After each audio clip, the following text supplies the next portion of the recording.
The Lellan Top Show is brought to you by My Store Hub, her store online. Cooker की अगली सीटी से पहले ना ये ढाबा ऑनलाइन कर देना है।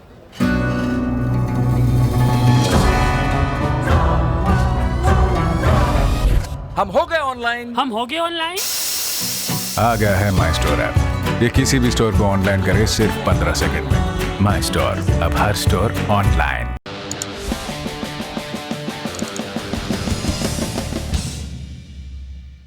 लल्लन टॉप शो में अब बात करते हैं हैदराबाद के स्थानीय चुनाव की। ग्रेटर हैदराबाद नगर निगम यानी GHMC चुनाव के लिए मतदान 1 दिसंबर को हुआ। आज 4 दिसंबर को नतीजे आए। ये वो चुनाव है जिसे इलेक्शन मशीनरी कही जाने वाली बीजेपी ने राष्ट्रीय स्तर का बना दिया। गृह मंत्री अमित शाह से लेकर यूपी के मुख्यमंत्री योगी आदित्यनाथ, राष्ट्रीय अध्यक्ष JP नड्डा, सबकी एंट्री हुई। निज़ाम कल्चर से लेकर रोहिंग्या मुसलमान और हैदराबाद का नाम बदलकर भाग्यनगर करने तक की बातें हुई। नतीजों में सुबह से काफ़ी उतार चढ़ाव देखने को मिला। जब रुझान आने शुरू हुए, चुनाव बैलेट पेपर से हुए हैं तो इस बात की उम्मीद पहले ही थी कि नतीजों में देरी हो सकती है। शुरुआती रुझानों में बीजेपी ने बहुमत का आंकड़ा पार किया, लेकिन दोपहर तक TRS ऊपर आई और बीजेपी दूसरे नंबर पर खिसक गई। शाम तक फिर मामला पलटा और बीजेपी तीसरे नंबर पर जाती दिखी और असदुद्दीन ओवैसी की AIMIM बढ़त बनाते हुए दूसरे नंबर पर आई। जब हम ये शो रिकॉर्ड कर रहे हैं तब बीजेपी और AIMIM 43 की संख्या पर थे। खबर लिखे जाने तक 150 सीटों में से 106 सीटों के नतीजे आ चुके हैं। इसमें तेलंगाना के मुख्यमंत्री K चंद्रशेखर राव यानी कि KCR की पार्टी TRS सबसे आगे है।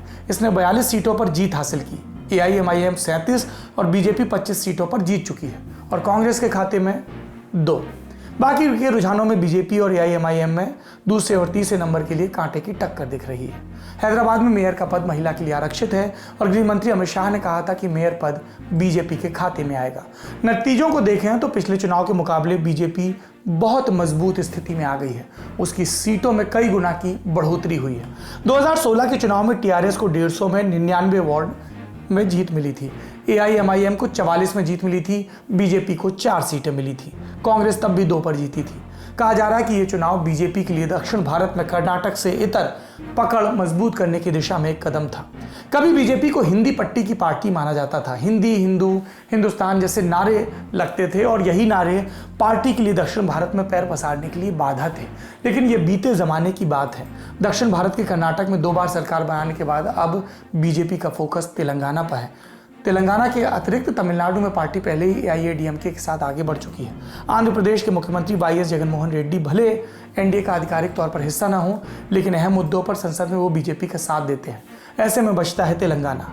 केरल में तो प्रयास चल ही रहे हैं उससे इतर, जहां 2023 में विधानसभा का चुनाव है। पिछले महीने तेलंगाना की दुब्बाई विधानसभा सीट का उपचुनाव हुआ, जहां बीजेपी करीबी अंतर से जीत गई और ये बहुत महत्वपूर्ण था क्योंकि इस विधानसभा के इर्द गिर्द KCR, उनके बेटे KTR और एक भतीजे, इनकी विधानसभा सीटें थीं।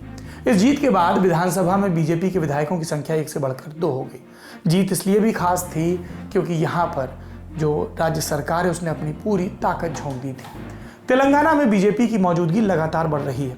दिसंबर 2018 के विधानसभा चुनाव में 1 सीट जीत पाई बीजेपी, लेकिन 7% से ज़्यादा वोट आया। इसके बाद लोकसभा के चुनाव हुए तो यहाँ पर बीजेपी को 4 सीटें मिली और उसका वोट प्रतिशत भी बढ़कर 19 के लगभग हो गया। ऐसे में बीजेपी को लग रहा है कि अब वो सत्ता की सीधे दावेदार है।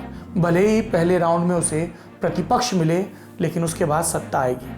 लोकसभा चुनाव में KCR को व्यक्तिगत झटका भी लगा। बीजेपी के उम्मीदवार अरविंद धर्मापुरी ने KCR की बेटी कविता को हराया था। ऐसे में लोगों को लगा कि परिवार अब क्या कमजोर पड़ रहा है। एक बात यह भी चल रही है कि परिवारवाद हावी है। KCR के बेटे KTR, जो उनके राजनीतिक उत्तराधिकारी हैं, कई अहम मंत्रालयों के मंत्री हैं, उनकी देखरेख में TRS ये चुनाव लड़ रही थी।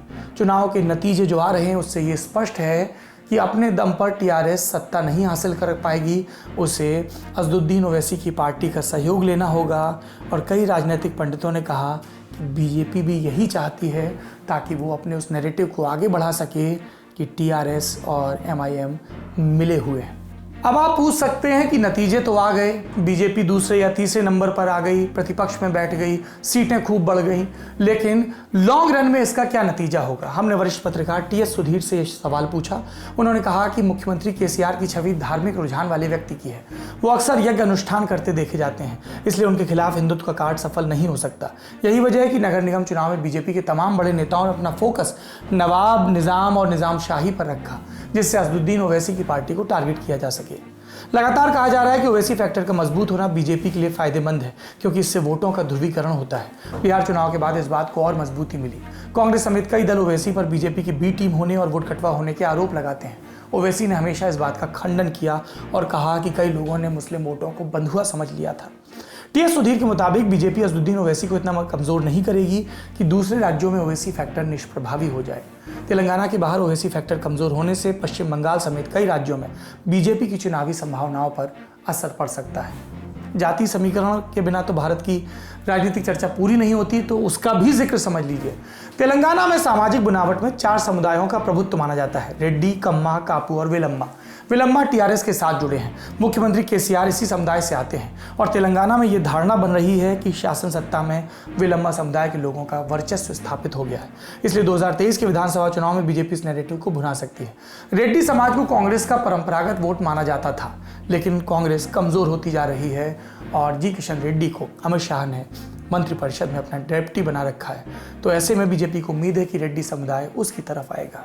यूपी में या उत्तर भारत के दूसरे राज्यों में मंडल कमंडल प्रयोग के बाद जिस तरह से सवर्ण जातियों ने, खासतौर पर ब्राह्मणों ने कांग्रेस छोड़कर बीजेपी का दामन थामा, वैसे ही बीजेपी को लगता है कि रेड्डी वोट बैंक उसके पाले में आ सकता है और इसीलिए सिकंदराबाद के सांसद जी किशन रेड्डी को ये जिम्मेदारी दी गई। और भी कई बड़े नाम हैं जिनको लगातार तैयार किया जा रहा है। जेपी नड्डा, बीजेपी के अध्यक्ष, इन आलोचनाओं पर कि छोटे से चुनाव में बड़े बड़े नेता उतर लिए, कह चुके हैं कि हमारे लिए कोई चुनाव छोटा बड़ा नहीं है। और इसी के साथ उन्होंने ये भी स्पष्ट कर दिया कि तेलंगाना, जिसका केंद्र हैदराबाद है, वो बीजेपी की महत्वाकांक्षाओं का अगला आधार बिंदु है। अभी 3 बरस हैं, देखते हैं कि हमेशा चुनावी मोड में रहने वाली सत्तारूढ़ पार्टी इस राज्य में क्या करती है और इसके काउंटर में टीआरएस क्या करती है, क्योंकि यही टीआरएस है और यही उसके नेता और मुख्यमंत्री केसीआर हैं जो 2019 के चुनाव में एक थर्ड फ्रंट बनाने की कोशिश कर रहे थे। तमिलनाडु में जाके स्टालिन से मिले, केरल में जाके पिनराई विजयन से मिले और पश्चिम बंगाल में जाके ममता बनर्जी से मिले। तो अगर उन्हें अपनी संभावनाएं बनाए रखनी है और भविष्य में कोई राष्ट्रीय संभावना देखनी है तो अपना गढ़ बचा कर रखना होगा। घुटना, कंधा या कमर, चाहे जैसा हो दर्द, डॉक्टर ऑर्थो आपको देता है दर्द से पूरी आजादी, एक भरपूर जिंदगी।